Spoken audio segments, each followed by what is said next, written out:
ഈ വചന കേൾവിയിലേക്ക് എല്ലാവർക്കും സ്വാഗതം. പ്രതിദിന വിശുദ്ധ വേദപുസ്തക വായന 962 ദിവസം.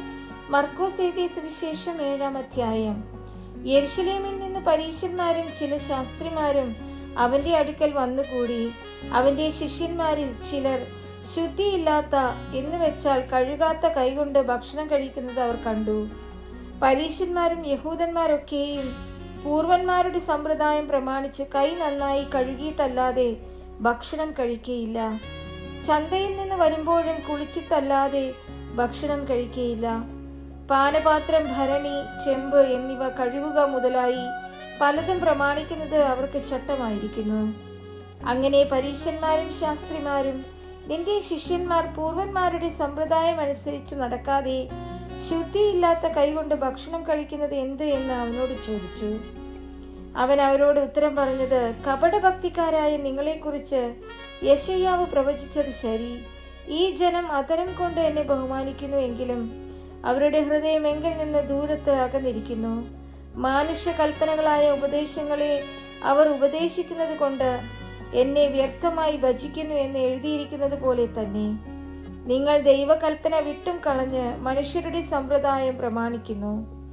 പിന്നെ അവരോട് പറഞ്ഞത്, നിങ്ങളുടെ സമ്പ്രദായം പ്രമാണിപ്പാൻ വേണ്ടി നിങ്ങൾ ദൈവകൽപ്പന തള്ളിക്കളയുന്നത് നന്നായി.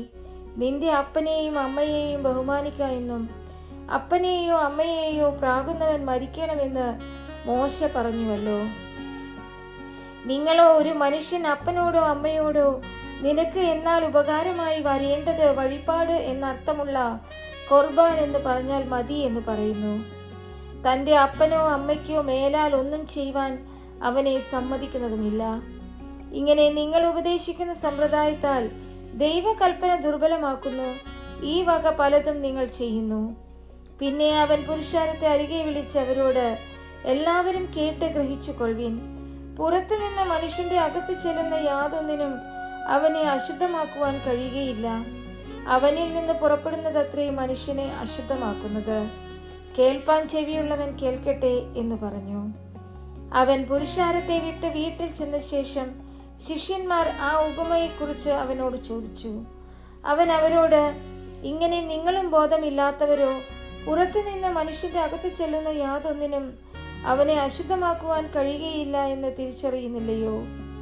അത് അവന്റെ ഹൃദയത്തിലല്ല വയറ്റിലത്രേ ചെല്ലുന്നത്, പിന്നെ മറപ്പുരയിലേക്ക് പോകുന്നു. ഇങ്ങനെ സകല ഭോജ്യങ്ങൾക്കും ശുദ്ധി വരുത്തുന്നു എന്ന് പറഞ്ഞു. മനുഷ്യനിൽ നിന്ന് പുറപ്പെടുന്നതത്രേ മനുഷ്യനെ അശുദ്ധനാക്കുന്നത്.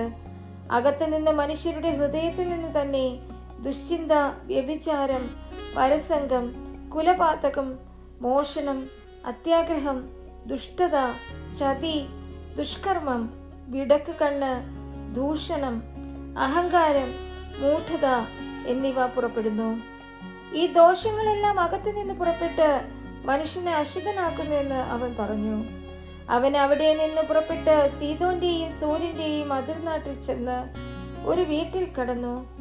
ആരും അറിയരുത് എന്ന് ഇച്ഛിച്ചുവെങ്കിലും മറഞ്ഞിരിപ്പാൻ സാധിച്ചില്ല. അശുദ്ധാത്മാവ് ബാധിച്ച ചെറിയ മകൾ ഉള്ള ഒരു സ്ത്രീ അവന്റെ വസ്തുത കേട്ടിട്ട് വന്ന് അവന്റെ കാൽക്കൽ വീണു. അവൾ സുറഫോയ്ക്കിയ ജാതിയിലുള്ള ഒരു യവന സ്ത്രീ ആയിരുന്നു. തന്റെ മകളിൽ നിന്ന് ഭൂതത്തെ പുറത്താക്കുവാൻ അവൾ അവനോട് അപേക്ഷിച്ചു. യേശു അവളോട്, മുൻപേ മക്കൾക്ക് തൃപ്തി വരട്ടെ, മക്കളുടെ അപ്പം എടുത്ത് ചെറുനായ്ക്കൾക്ക് ഇട്ടുകൊടുക്കുന്നത് നന്നല്ല എന്ന് പറഞ്ഞു. അവൾ അവനോട്, അതേ കർത്താവേ, ചെറുനായ്ക്കളും മേശയ്ക്ക് കീഴെ കുട്ടികളുടെ അപ്പം നുറുക്കുകളെ തിന്നുന്നുവല്ലോ എന്ന് ഉത്തരം പറഞ്ഞു.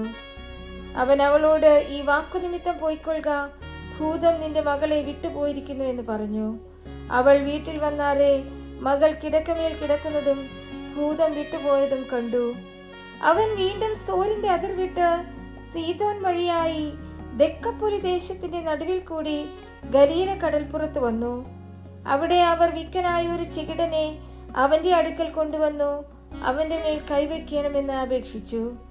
അവൻ അവനെ പുരുഷാരത്തിൽ നിന്ന് വേറിട്ട് കൂട്ടിക്കൊണ്ടുപോയി അവന്റെ ചെവിയിൽ വിരലിട്ട് തുപ്പി അവന്റെ നാവിനെ തൊട്ടു. സ്വർഗത്തേക്ക് നോക്കി നെടുവീർപ്പിട്ടു അവനോട്, തുറന്നു വരിക എന്ന അർത്ഥമുള്ള എഫഥ എന്ന് പറഞ്ഞു. ഉടനെ അവന്റെ ചെവി തുറന്നു, നാവിന്റെ കെട്ടുമഴിഞ്ഞിട്ട് അവൻ ശരിയായി സംസാരിച്ചു. ഇത് ആരോടും പറയരുത് എന്ന് അവരോട് കൽപ്പിച്ചു. എങ്കിലും അവൻ എത്ര കൽപ്പിച്ചുവോ അത്രയും അവർ പ്രസിദ്ധമാക്കി. അവൻ സകലവും നന്നായി ചെയ്തു.